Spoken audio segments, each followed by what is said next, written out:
Hello, you're watching Al24 News World News program live from Algiers, and coming up next. Third round of the Algerian-Croatian political consultations kicks off, and Algeria launches a plan to enhance economic cooperation with Jordan.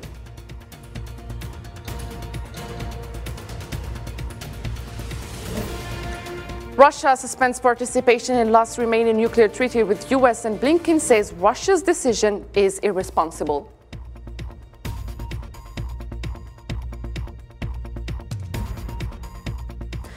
US President Joe Biden meets with his Polish counterpart in Warsaw and reaffirms US fully commitment to support Ukraine.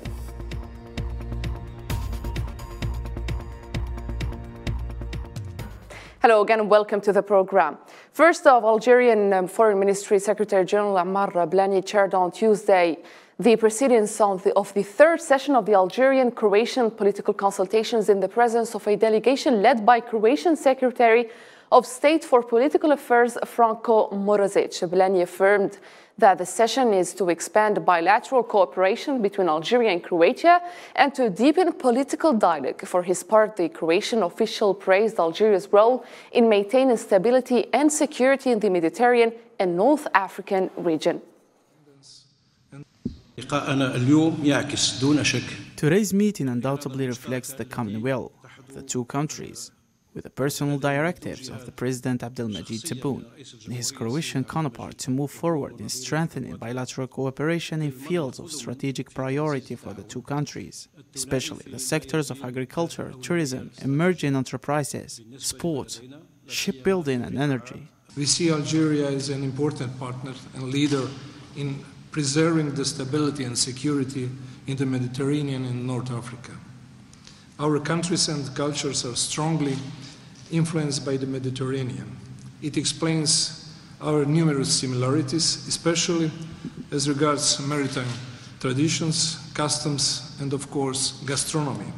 We recognize our shared priorities, fostering political, economic, and cultural partnership, and preventing conflicts across the Mediterranean and Africa. Algeria and Jordan signed on Tuesday an agreement to enhance economic cooperation during the period from 2023 to 2025. The signing ceremony came on the sidelines of the visit of an important Jordanian ministerial delegation to Algeria, in implementation of the outcomes of the visit of the Jordanian monarch to Algeria, and in preparation for the joint committee meeting in Amman next June. Jordanian Minister of Industry, Trade and Supply, Youssef Shamari, announced the agreement to hold an exhibition of Algerian products in Jordan, in addition to organizing a forum for Algerian and Jordanian businessmen. We agreed upon many fields, including the cultural, tourism or industrial ones. We believe that it will strengthen and increase the nature of brotherly relations between the two countries. We drew all these matters in the roadmap that we will meet in Oman in the next session of the Joint Committee. We intend to hold an exhibition of Algerian products in coordination with the Minister of Trade, Dr. Kamal Razik, and there will also be a forum for businessmen. The Jordanian minister revealed the resumption of flights between Algeria and Amman starting from the 9th of next March at the rate of 2 flights per week for the Royal Jordanian Airlines, provided that 2 additional flights will be opened later for Air Algérie. During the past 2 days, we have achieved a large part of the directions of the leadership in the two countries, including the reopening of the Royal Jordanian Airlines. As of March 9th, there will be 2 flights per week, and it will be followed shortly after by opening 2 more flights from Air Algerie. Putin announced his country's suspension from the New START treaty, which includes Russia and the United States, that aims at limiting offensive strategic arms.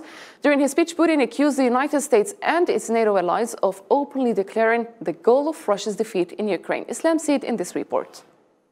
Vladimir Putin announced that Russia was suspending its participation from the last major arms control treaty between Moscow and Washington. The New START treaty limits the two sides' strategic nuclear arsenals and is due to expire in 2026. They want to inflict strategic defeat on us and try to get our nuclear facilities. In this regard, I'm forced to announce today that Russia is suspending its participation in the strategic offensive arms treaty. I repeat, We are not withdrawing from the pact. No, we are suspending our participation. The last remaining nuclear arms control pact increased tensions between the United States and Russia, especially over the fighting in Ukraine. Putin expressed his readiness to resume nuclear weapons tests if Washington does so. In the current situation, Russia's Ministry of Defense, Rosatom, must ensure that Russia is ready to test its nuclear weapons. Of course, we will not do it first, but if the US conducts its tests, we will do it as well. On his part, US Secretary of State Antony Blinken described Russia's decision irresponsible. He added that the door is open for negotiations. The announcement by Russia that it's suspending participation in New START is deeply unfortunate and irresponsible. But of course, we remain ready to talk about strategic arms limitations at any time with Russia, irrespective of anything else going on in the world or in our relationship. I think it matters that we continue to act responsibly in this area. It's also something the rest of the world expects of us. The New START Treaty was signed in Prague in 2010, came into force the following year, and was extended in 2021 for 5 more years, just after the US President Joe Biden took office. According to experts, Russia has the largest stockpile of nuclear weapons in the world, with close to 6,000 warheads. Both Russia and the United States hold around 90% of the world's nuclear warheads. This amount can be enough to destroy the planet many times over.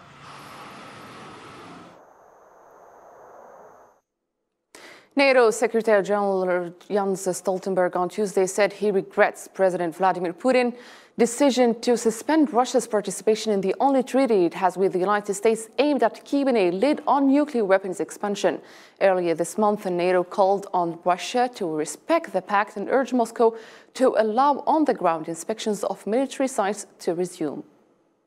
Going back to joint procurement. I regret today's decision by Russia to suspend its participation in the New START treaty. Over the last years, Russia has violated and walked away from key arms control agreements. With today's decision on New START, the whole arms control architecture has been dismantled. I strongly encourage Russia to reconsider its decision and to respect existing agreements. For his part, United Nations Secretary General Antonio Guterres said the United States and the Russian Federation should resume the full implementation of the New START treaty immediately. Stefan Dujarric, the UN spokesman, said on Tuesday that the agreement has provided security for the entire world and that it is vital to have continued high-level engagement between the two countries. The Secretary General's position, which has been clear, and that is that the US and the Russian Federation should resume the full implementation of the New START treaty without delay. The New START and successive bilateral treaties on strategic nuclear arms reduction between the two countries have provided security not only for Russia and the United States, but for the entire international community. Russian President Vladimir Putin said during his lengthy speech on Tuesday that Russian economy became stronger and that the West had tried to harm it through sanctions but had failed. Sofiane Kantouri has the details. Russian President Vladimir Putin accused Western nations of waging an attack on Russia's economy with sanctions, but they failed in achieving their goal. During his annual address, Putin stated that Russia was ready to counter any threat from the West and that Europe and the United States had made the wrong calculation. However, the Russian economy did grow. They want to make people suffer, therefore to destabilize our society from inside. But their calculation was wrong. Russian economy and the management system turned out to be far stronger than it was believed in the West. President Putin emphasized on keeping the Russian economy as strong as it is, and that Russia has qualifications to secure its economy and the Russian population from any threat. We should not destroy our own economy. We have everything to provide security and create conditions for the country's confident development. We proceed and will proceed further in this logic. Despite the sanctions, Russia's oil and gas revenues in 2022 were unusually large, almost 30% more than a year earlier. After West sanctions, Russia got an alternative. The main buyers of Russian oil and gas became India, China and Turkey, which together imported about the same amount of oil. that Europe used to import. Danish, Swedish and German foreign ministries said on Tuesday in a letter sent to the UN Security Council to inform that investigations into explosions that damaged the Nord Stream gas pipelines last year are ongoing and it remains unclear when they will conclude. The UN Security Council is meeting on Tuesday to discuss sabotage after Moscow asked for an independent inquiry into the September attacks. Sweden and Denmark, in whose exclusive economic zones the explosions occurred, have concluded the pipelines carrying natural gas from Russia to Germany were blown up deliberately, but have not said who might be responsible. US President Joe Biden met with his Polish counterpart Andrzej Duda in Warsaw on Tuesday. Following his visit to Kiev, Biden reaffirmed to US allies during his meeting with his Polish counterpart that the United States is fully committed to support Ukraine and that his country is also committed to bolstering NATO's eastern flank as the anniversary of the war in Ukraine nears. The United States needs Poland and NATO as much as NATO needs the United States, because there is no way in which, for our ability to operate anywhere else in the world and our responsibilities extend beyond Europe, we have to have security in Europe. It's that basic, that simple, that consequential. Beijing called on the U.S. to not fuel the fire in the Ukraine conflict on Tuesday. China's foreign ministry criticized military aid provided to Ukraine by the U.S. and its allies, saying that such an act would escalate the tensions between Russia and Ukraine.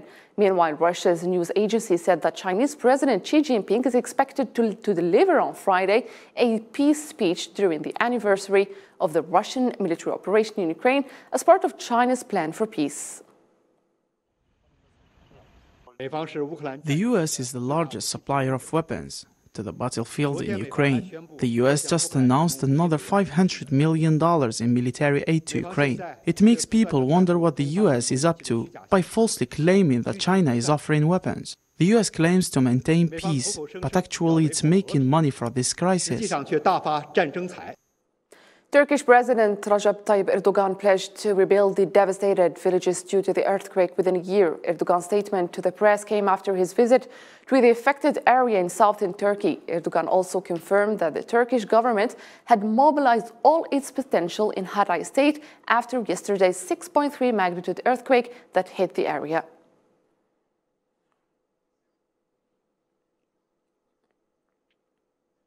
"27 Palestinians were arrested by Zionist occupation on Tuesday in the West Bank. Local sources reported that the campaign of arrests included 15 Palestinians from Al Fawar camp, 3 from Al Beit Laham, and 2 others from a camp in Ariha. From the south of Nablus, the Zionist occupation forces arrested 2 Palestinians from the village of Urif and 5 Palestinians from the occupied city of Al Quds.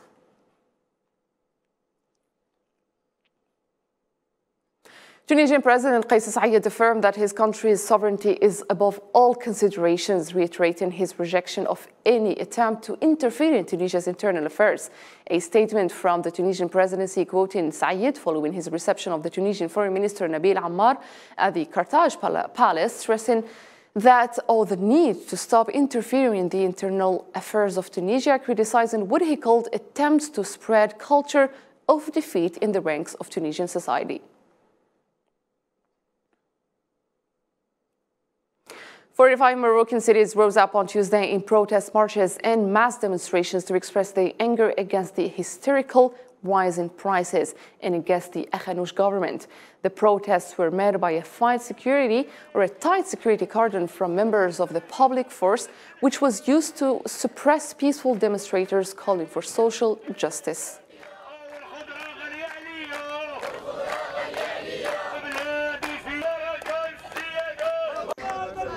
What am I going to eat? Nothing. I'm jobless and my brothers as well. Who is going to pay for my maintenance? No one. Do you think 400 dirhams is enough for living? It is not enough.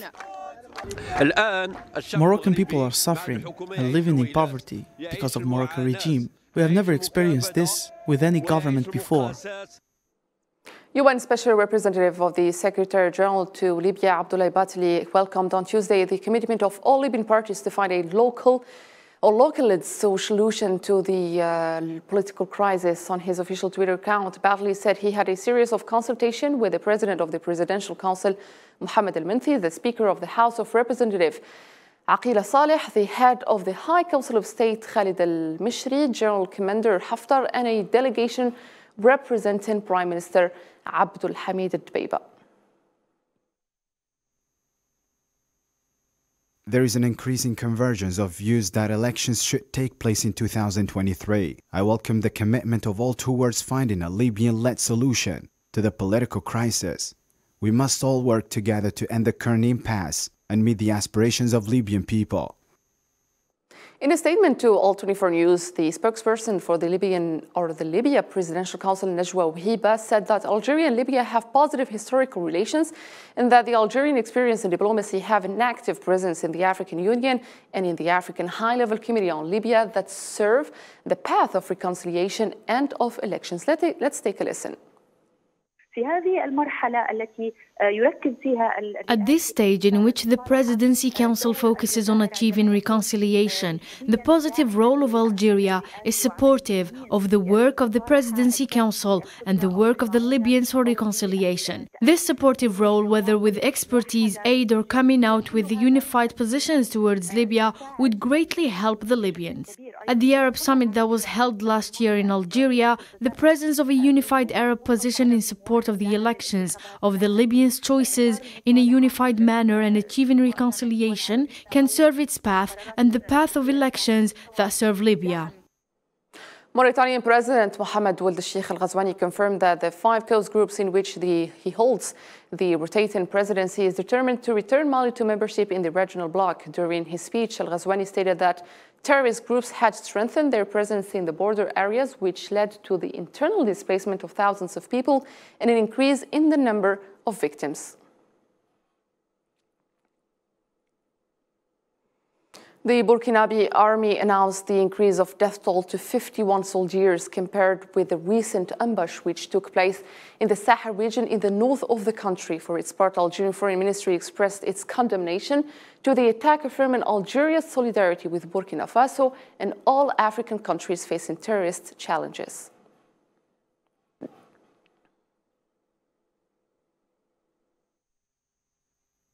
On my behalf and those in the government, I offer our entire nation's condolences to the members of the National Army and the families of the victims. The fighting is fierce, the battle is brutal, but our national resolve remains steadfast until the final victory is achieved. The number of people killed in landslides which hit coastal towns in Brazil's Sao Paulo state over the weekend has increased to 44. Donations arrived in the Brazilian coastal city affected areas, provided survivors with food supplies and food. Salman Sibwit tells us more. The death toll from massive rains that ravaged coastal areas of Brazil's southeastern Sao Paulo state increased to 44 people over the weekend. A number of houses had been completely destroyed, resulting in landslides and falling trees. Almost 2,500 people are still displaced or homeless. It's something that has no explanation. It's very fast. Either you run or you die. You can't carry anything but life, which is the main thing.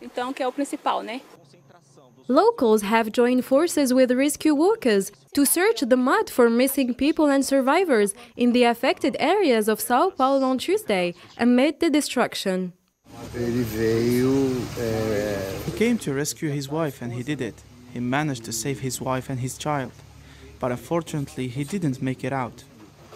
After the natural catastrophe, donations arrived in Barra do Una in the Brazilian coastal city of São Sebastião, providing survivors with supplies, including food, mineral water and clean clothes that were transported by boat after sailing conditions improved.